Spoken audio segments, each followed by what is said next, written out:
Hello, this is Jimmy Akio here, and I'm here to analyze and predict the fight between Naoya Inoue and Stephan Fulton. A big super fight coming up in May. I wanted to say something beforehand. I'm not just a big boxing fan. I'm a huge boxing fan, but I'm also a former professional boxer, a former amateur boxer, and professional boxer. In fact, I was the state amateur boxing champion in Southern California, which made me the #1 fighter in Southern California, and had 11 professional boxing matches with only one decision defeat. So I've never been knocked down, never been knocked out as an amateur or pro or in the gyms.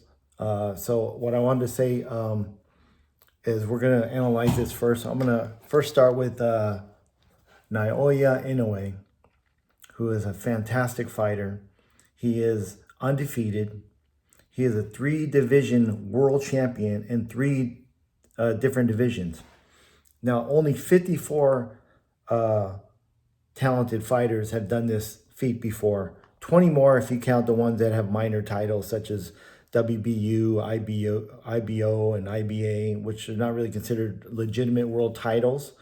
But 54 that have gained like the WBC, the real respected titles like WBC, WBA, IBF, WBO. Those are considered world champions and considered legitimate world championships.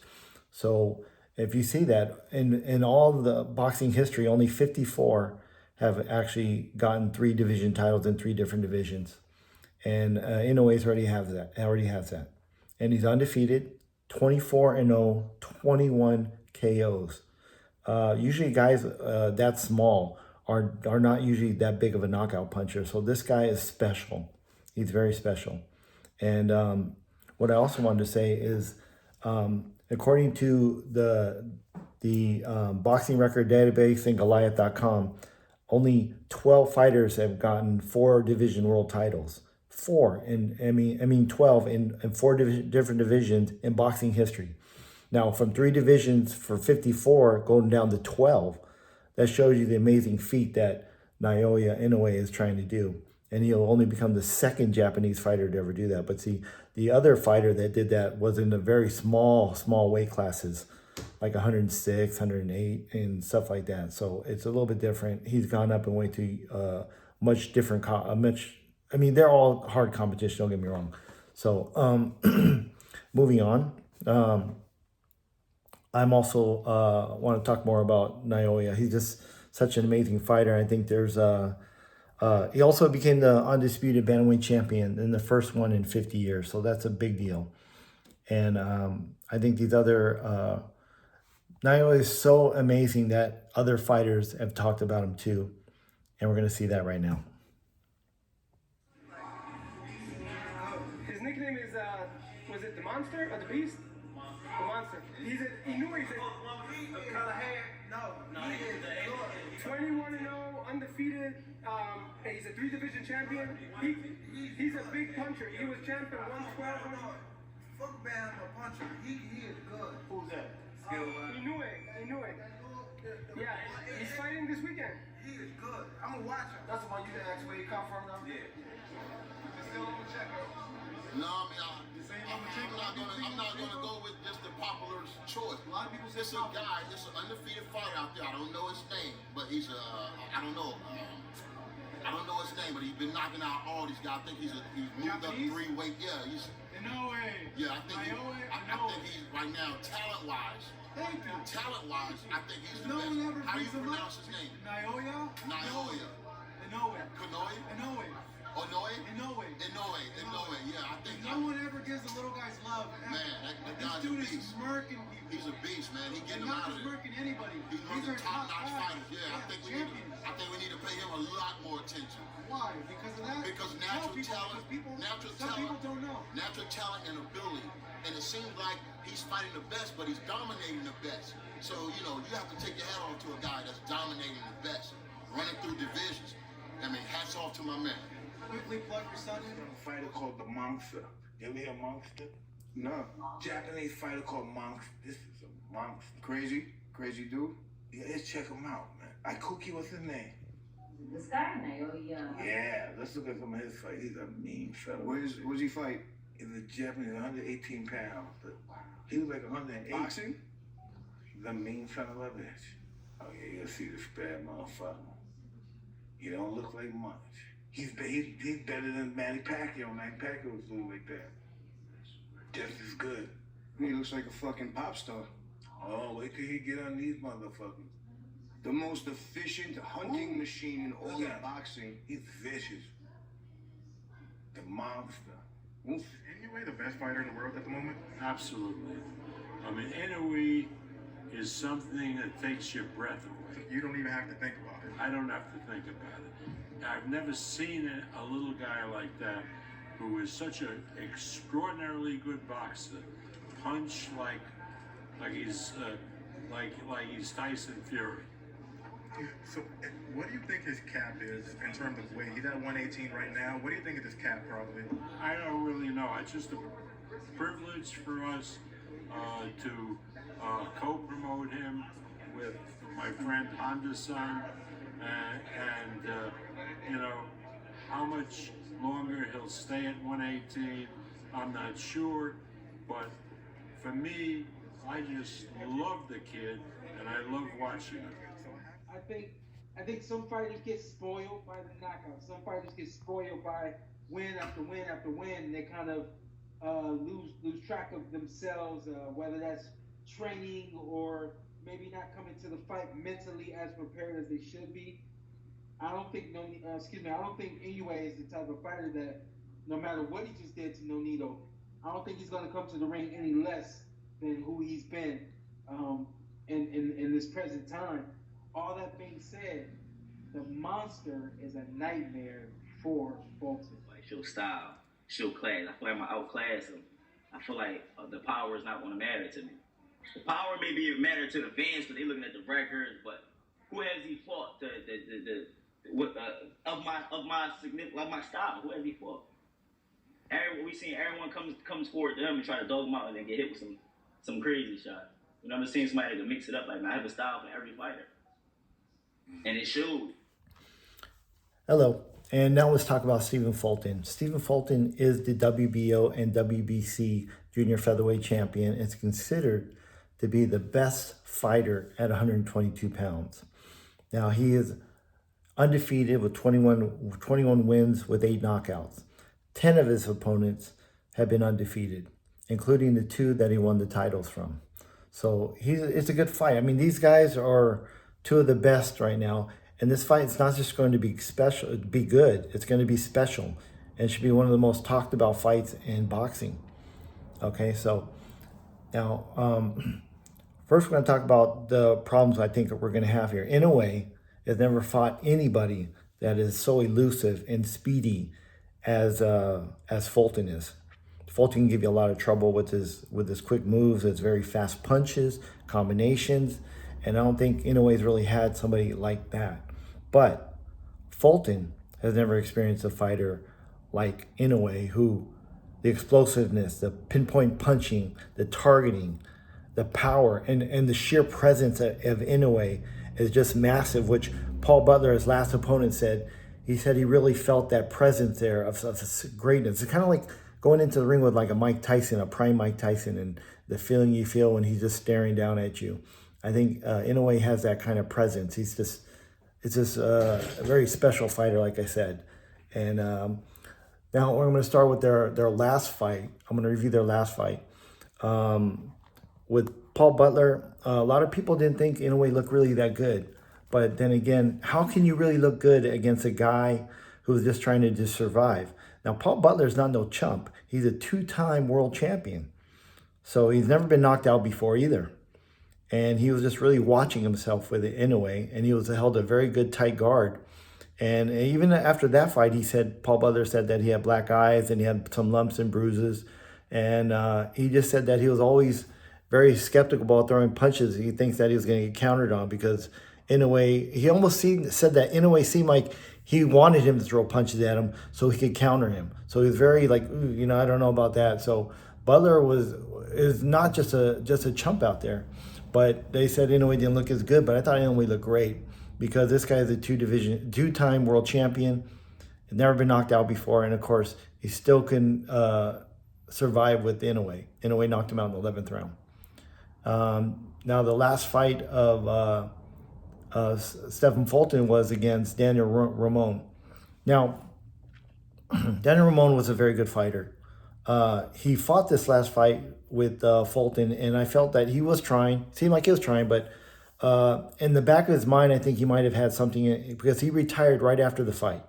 Now, someone that retires right after the fight, I don't know how much he thought of his career, you know, or how much longer he wanted to go, or maybe that was in the back of his mind the whole time, like, oh, okay, if I can't beat this, I'm done. I'm going to retire. To me, that seems like in the back of his mind. So I don't know how much of a major challenge it was. Right when he got a little stoppage from Fulton, or a little bit of problems, he almost like seemed like he didn't, you know, push through it. To me, that's what I think. In my mind, that's what I think because of what I felt, yeah, when watching it, and then hearing that he's retiring right after the fight. Now we're gonna go to the hardest fight of their careers and their criticism they got. Now, Inoue, let's start with Inoue. Inoue had that massive fight in the big boxing tournament with Nonito Donaire. Nonito Donaire now was a rejuvenated fighter. He had just won the WBO title. And he knocked the guy out in an impressive fashion. Okay. Nonito's always been known as a huge, extremely good puncher. Now, that's shown that it was true because he not only did he break Nonito's orbital bone in the second round, he broke his nose as well. And Inoue said he went through from the second round on with double vision and still was able to knock down Donaire in the 11th round with a nice body shot. And I think he won. I think it was a close fight, but I think Inoue won pretty clearly. And that was probably his hardest fight. Also, you know, I think in the rematch though with Donaire, Inoue just showed improvement. Not just he knew what to expect and what he had a great game plan, and he just not just dominated, but he destroyed a great fighter like Donaire in like 2 rounds. And the last knockdown was so vicious. I just was worried about his health after that. That was a really vicious knockout. And you could tell by the way he was walking back to the corner, he was very unsteady, and it was, you know, very vicious knockout. Now, Stephan Fulton's last fight with, or the hardest fight he had was with Brandon Figueroa. Now, Brandon Figueroa is a good fighter. He's kind of a, I don't know how to explain it. He's not very tight, say like Inoue with his punches, but he's, because he's a little bit taller. But that was such a hard fight for Stephan Fulton, almost like a blood and take type fight with him, and it was so close. And in fact, Stephan Fulton got away with a majority decision. He didn't. Even Figueroa was complaining after the fight that he goes, "I won that fight. I won the fight. I hurt you like 5-6 times." And Fulton replied, "Well, let's do it. Let's run it back again. We'll do it again." And so that's what their plan was, I guess, to do it again. And in fact, Fulton is like the bigger man because Fulton was considered moving up to 126 to fight Figueroa before he found out Inoue was going up to 122. So obviously he wanted to stay for Inoue because he'll probably get the biggest, he is getting the biggest payday of his entire career. Now, going back to the hardest fight of Fulton's career, Figueroa was able to push him back and make him fight his fight. And he was really, it's a thing that we're, at the end of the fight, the stats showed that Figueroa actually landed 45 more punches than Fulton. And he threw 280 more. So that's a big deal. And for me watching that fight, I was thinking, what if Inoue was there with those the punches, which I think are sharper and more precise than Figueroa's. Figueroa's is a very strong guy, don't get me wrong, but there's a big difference in the way that Inoue throws his punches and how tight he is on the way he throws it and the power that he's been getting from all these things. He's fighting world-class fighters. Not that Figueroa didn't, but he fought other guys in the beginning. But Inoue has been fighting the top guys at that division. He's been fighting all champions and world contenders of the division that he already conquered. So that's what I'm experiencing with this one. So when I think about that, how he survived that constant pressure, it just was, to me, I think it was a little bit too much for me to think that Fulton will be able to take out Inoue. He's definitely not going to hurt Inoue. And if he did, Inoue could take it, because Inoue was, like I said, that amazing struggle he had with Donaire was just incredible.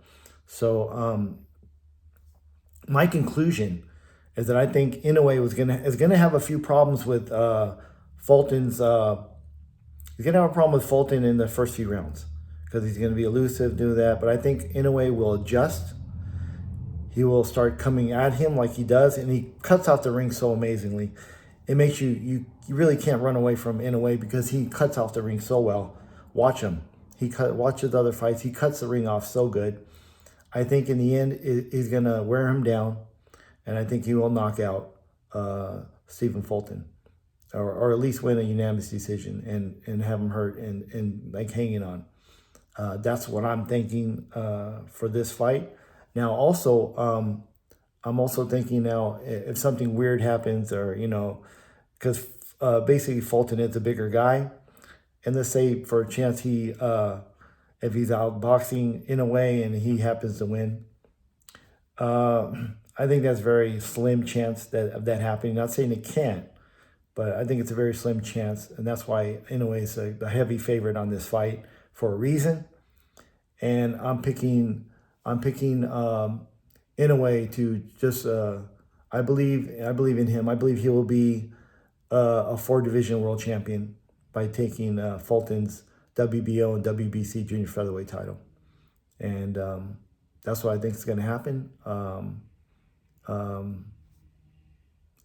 I know there's going to be a lot of people that might argue on this one, which is totally true, because Stephan Fulton is a very good fighter, and he has been in that division longer, and in a way he's taken time to go up to that division, so that's understandable. But from what I've seen, Inoue is just a very special fighter. He's been fighting since he's a little kid, like 6 years old, and he's just special. Even Fulton is a very good fighter, though. He's special too, but in a legend kind of way, I think that Inoue is that type. He's a legend. He's going to be a legend. He's already the #1 superstar in Japan, athlete in Japan, and he's just an amazing guy. And I really believe that he's going to win that 4th world title. So anyways, this is Jimmy Akio, and please stay tuned for my next video. Please like and subscribe, and doesn't cost you nothing to subscribe, so please subscribe and help me out, okay? And then I'll see you soon. Please share the video, and I'll see you soon. Next video. Ready? Lights out.